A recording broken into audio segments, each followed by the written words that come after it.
സാറേ, സുരേഷ് ഗോപി തൃശ്ശൂരിൽ വലിയ വിജയം നേടിയിരുന്നു. അപ്പോൾ എന്തായാലും ഈ വിജയം അങ്ങനെ ജനങ്ങൾ വെറുതെ കൊടുത്തതല്ല. കാരണം മുൻപും അദ്ദേഹം 2 തവണ അവിടെ മത്സരിച്ചിരുന്നു. ദയനീയമായി തന്നെ പരാജയപ്പെട്ടിരുന്നു. 2019 മത്സരിച്ചു, 2021 മത്സരിച്ചപ്പോൾ ദയനീയമായാണ് പരാജയപ്പെട്ടത്. ഇപ്പോൾ കഴിഞ്ഞ തെരഞ്ഞെടുപ്പിൽ വലിയ വിജയമുണ്ടായി. അപ്പോൾ ആ വലിയ വിജയത്തിന് പിന്നിൽ അദ്ദേഹം അവിടെ കഠിന പ്രയത്നം നടത്തിയത് കൊണ്ടാണല്ലോ വിജയിച്ചു കയറിയത്. അതെ, അതിന് പിന്നിൽ ഒരു വലിയ കഠിന പ്രയത്നം ഉണ്ടായിരുന്നല്ലോ. പ്രത്യേകിച്ച് ഈ തൃശ്ശൂർ ജില്ലയിലാണല്ലോ കരുവന്നൂർ ബാങ്ക്. ആ ബാങ്ക് തട്ടിപ്പ് കേസിൽ ആ സംഭവത്തിൻ്റെ കാര്യത്തിൽ മുന്നിൽ നിന്നത് BJP എന്നുള്ളതിനേക്കാൾ കൂടുതലായിട്ട് സുരേഷ് ഗോപിയാണ് അതിന് നേതൃത്വം കൊടുത്തത്. വളരെ സജീവമായിട്ട് രംഗത്ത് വരികയും ചെയ്തു. അപ്പോൾ തൃശ്ശൂരിൻ്റെ വികസന കാര്യങ്ങളിലും പിന്നീട് സുരേഷ് ഗോപിയുടെ ഒരു പങ്കാളിത്തം ജനങ്ങൾ നല്ലപോലെ പ്രതീക്ഷിച്ചു, അതുണ്ടാകും എന്ന് കരുതുകയും ചെയ്തു. അതുകൊണ്ട് തന്നെയാണ് വൻ ഭൂരിപക്ഷത്തിൽ വിജയിച്ചത്. അത് BJPക്ക് ആദ്യ അക്കൗണ്ടായി ലോക്സഭയിലേക്ക്. അതിലൂടെ BJP കേന്ദ്ര നേതൃത്വം ഇനി അത് നിലനിർത്തുകയും കൂടുതൽ ഇടങ്ങളിലേക്ക് അത് വ്യാപിപ്പിക്കാനുള്ള ശ്രമവും നടത്തി. കാരണം സുരേഷ് ഗോപി ഈ BJPയുടെ കേന്ദ്ര നേതൃത്വവുമായിട്ടുള്ള ഒരു ഇടപെടലാണല്ലോ ഉണ്ടായിക്കൊണ്ടിരുന്നത്. അല്ലാതെ സംസ്ഥാന ഘടകവുമായിട്ടല്ല കാര്യങ്ങൾ തീർച്ചപ്പെടുത്തിയതും സ്ഥാനാർത്ഥിത്വം വരെ പ്രഖ്യാപിച്ചതും.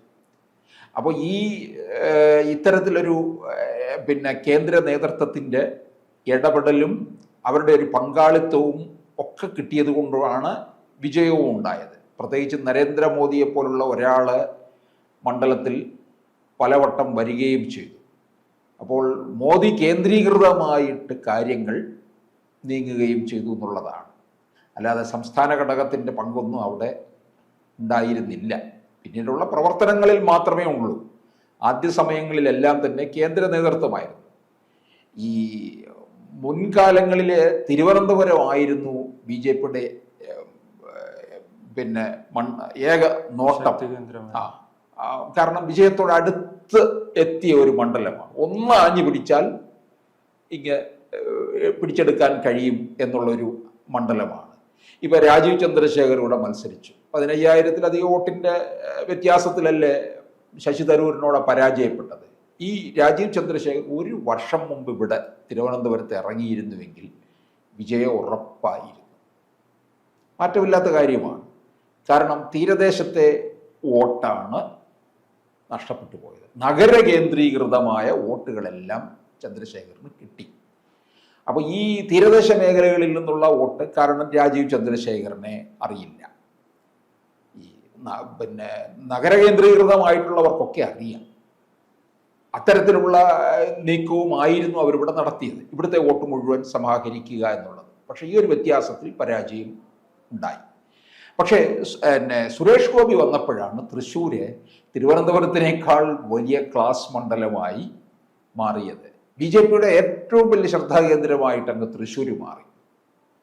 റിസൾട്ട് വരുമ്പോൾ BJP തൃശ്ശൂർ BJP പിടിച്ചെടുക്കുമോ എന്നുള്ള ചോദ്യമായി. അപ്പം നമുക്കൊരു സംശയം തോന്നുന്നു, കേരളത്തിലെ തൃശ്ശൂരിൽ മാത്രമേ തെരഞ്ഞെടുപ്പ് നടക്കുന്നുള്ളൂ എന്നുള്ള രീതിയിലാണ് ജനങ്ങൾ മുഴുവൻ കാതോർത്തിരിക്കുന്നതും വാർത്താ മാധ്യമങ്ങളിലൊക്കെ വരുന്നത്. അപ്പോൾ തീർച്ചയായിട്ടും അത്തരത്തിലൊരു വിജയവുമായി ബന്ധപ്പെട്ട് വന്ന എല്ലാ ഈ എക്സിറ്റ് പോൾ സർവേകളിലും BJPക്ക് മൂന്നാം സ്ഥാനമാണ് പറഞ്ഞത്. അതിനെല്ലാം മറികടന്നു എന്നുള്ളതാണ്. പക്ഷെ ആദ്യഘട്ടത്തിൽ BJPക്ക് വലിയ പ്രതീക്ഷ ഇല്ലായിരുന്നു. അല്ല, അതോടൊപ്പം തന്നെ ഈ BJP വിജയിക്കുമെന്ന ഒരു ട്രെൻഡ് കാണുമ്പോൾ അവിടെ രണ്ട് പാർട്ടികളും പരാജയപ്പെടുത്തുന്ന, പക്ഷെ അതിന് എന്തുകൊണ്ടായിരിക്കും തൃശ്ശൂരിൽ ഇവർ രണ്ടുപേരും തയ്യാറാണ്? തൃശ്ശൂരിലെ അതിനകത്ത് 2-3 ഘടകങ്ങളുണ്ട്. ഒന്ന്, ഇത് BJPയുടെ കേന്ദ്ര നേതൃത്വം ഇടപെടുകയും കേന്ദ്ര നേതാക്കൾ നരേന്ദ്രമോദിയും അമിത്ഷായും ഉൾപ്പെടെയുള്ളവർ മണ്ഡലത്തിൽ പലവട്ടം വരികയും ചെയ്തു. പിന്നെ സുരേഷ് ഗോപി ഒരു സിനിമ ഇമേജ് അവിടെ നിൽക്കുന്നുണ്ട്. ആർക്കും പരിചയപ്പെടുത്തി കൊടുക്കണ്ടല്ലോ. അത്തരത്തിലൊരു ഇമേജ് അഭ്രപാളികളിൽ കണ്ട ആള് ഞങ്ങളോട് വോട്ട് ചോദിക്കാൻ ഞങ്ങളുടെ വീട്ടിൽ വരുന്നു, ഞങ്ങളുടെ കടയിൽ വന്നു, ഞങ്ങളുടെ മാർക്കറ്റിൽ വന്ന് നിൽക്കുന്നു. ഇങ്ങനെയൊക്കെ ജനം കാണാൻ തുടങ്ങി. അഭ്രവാളികളിലെ ഈ വലിയ പിന്നെ തോക്കും വാളും ഒക്കെ എടുത്തു വന്ന ആളല്ലേ, വലിയ പിന്നെ ജനങ്ങളെ ഹൃദയത്തിലേറ്റിയ ആളാണ്. ആ ആള് തങ്ങളുടെ അടുക്കിലേക്ക് വന്നു എന്ന് പറയുന്നു. പിന്നെ ഈ സിനിമാക്കാരനായിട്ടും 2019 പരാജയം സംഭവിച്ചിട്ടും പിന്നീട് 5 വർഷക്കാലം ആ മണ്ഡലം കേന്ദ്രീകരിച്ചുകൊണ്ട് അവിടെ നിന്ന് പ്രവർത്തിച്ചത് സുരേഷ് ഗോപിയുടെ വലിയൊരു വിജയമാണ്. അപ്പോൾ അതിനുള്ള ഒരു റിസൾട്ട് അവിടെ കൊടുത്തിരിക്കും. എത്രയോ കോടി അല്ലേ, 731 കോടിയുടെ പലതരത്തിലുള്ള പാക്കേജുകളാണ് അവിടെ പറഞ്ഞു വെച്ചിരിക്കുന്നത്. അത് വാർത്താ മാധ്യമങ്ങൾ അങ്ങനെ റിപ്പോർട്ട് ചെയ്തിട്ടുണ്ട്.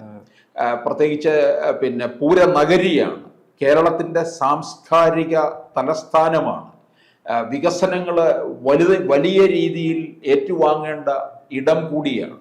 ശക്തൻ മാർക്കറ്റ് തൃശ്ശൂരിന്റെ ചില ലാൻഡ് മാർക്കുകളിൽ 151 കോടി രൂപ മുഴുവൻ നൽകിയിട്ടുണ്ട്. അതിൽ 1 കോടി രൂപയാണ് ഈ ശക്തൻ മാർക്കറ്റിന്. ശക്തൻ തമ്പുരാനാണ് തൃശ്ശൂരിന്റെ ഉപജ്ഞാതാവ് എന്ന് പറയുന്നത്. അപ്പൊ തൃശ്ശൂര് എന്ന് പറയുന്നത് ഇപ്പം പെട്ടെന്ന് ഓർമ്മയിൽ വരുന്നത് ആ പൂരനഗരിയും വടക്കുംനാഥനും പാറമേക്കാവും ആനയും അമ്പാരിയും മേളപ്രമാണിമാരും ഇലഞ്ഞിത്തറ മേളവും ഒക്കെയാണ് വരുന്നത്. ഇതിനി ഒരു പക്ഷേ ലോകതലത്തിലേക്ക് ഇപ്പൊ തന്നെ അറിയപ്പെടുന്നുണ്ട്, അങ്ങ് മാറുമെന്നുള്ളതാണ്. അപ്പൊ അതിൻ്റെതായ രീതിയിൽ ഒരു ഹെറിറ്റേജ് ടൂറിസത്തിലേക്ക് പോകുമെന്നും സുരേഷ് ഗോപി പലവട്ടം പറയുകയുണ്ടായി. അപ്പൊ അത്തരത്തിലുള്ള എല്ലാ കാര്യത്തിനും വ്യക്തമായ ഒരു പ്ലാൻ ഉണ്ടല്ലേ? അതെ, ഇത് അദ്ദേഹം കേന്ദ്രത്തിന് സമർപ്പിച്ചിട്ടുണ്ടെന്നാണ് അറിയാൻ കഴിഞ്ഞിട്ടുള്ളത്. അപ്പോൾ ഇത് BJP ആ മണ്ഡലത്തിൽ കയ്യിൽ കിട്ടിയ മണ്ഡലത്തെ അവർ പൊന്നുപോലെ സംരക്ഷിക്കും, കൈവെള്ളയിൽ കൊണ്ട് നടക്കും. എന്നിട്ട് ഉണ്ടാക്കാൻ പോകുന്ന എന്താണ്? വരാൻ പോകുന്ന നിയമസഭാ തെരഞ്ഞെടുപ്പിലും അതിൻ്റെ പ്രതിഫലനം ഉണ്ടാകും. നിയമസഭാ തെരഞ്ഞെടുപ്പിന് മുമ്പ് തദ്ദേശ തെരഞ്ഞെടുപ്പുണ്ട്. അതിൽ തൃശ്ശൂർ കോർപ്പറേഷൻ, അതുപോലെ അതിനോടുള്ള ആ ജില്ലയിലുള്ള മുനിസിപ്പാലിറ്റി, അങ്ങനെ പല ഇടങ്ങൾ ഇവർക്ക് പിടിച്ചെടുക്കും. പിന്നെ അതിനോടൊപ്പം തന്നെ നമ്മൾ നേരത്തെ പറഞ്ഞതിൽ കൂട്ടിച്ചേർക്കേണ്ട ഒരു കാര്യമുണ്ട്. ഗുരുവായൂരിന് വേണ്ടി എത്രയോ കോടി മാറ്റി വെച്ചിട്ടുണ്ട്. അവിടെ ഒരു ഇതാണ്, അതും വേറൊരു ടൂറിസത്തിന്റെ ഇടമാണ്. ഒരു പിന്നെ തീർത്ഥാടകർക്കായിട്ടുള്ള ഒരു പ്രത്യേക പാക്കേജ് തന്നെ അവിടെ ഉണ്ടാക്കിയിട്ടുണ്ട്. അപ്പൊ ഇത്തരത്തില് ഈ കാര്യങ്ങളെല്ലാം ചെയ്യുമ്പോൾ ഈ തദ്ദേശം പിന്നീട് നിയമസഭാ തെരഞ്ഞെടുപ്പില് തൃശ്ശൂർ ജില്ലയിൽ നിന്ന് ഒരു വൻ കുതിപ്പുണ്ടാകും. അത് അവർക്ക് പിന്നീട് ലോക്സഭാ തെരഞ്ഞെടുപ്പിനേക്കും ഒരു പുതിയ കാൽവെപ്പായിരിക്കും 26-ലെ. അപ്പോൾ എന്തായാലും ഈ CPM-നെ സംബന്ധിച്ചിടത്തോളം വലിയൊരു പതനത്തിലേക്ക് പൊക്കൊണ്ടിരിക്കുകയാണ്.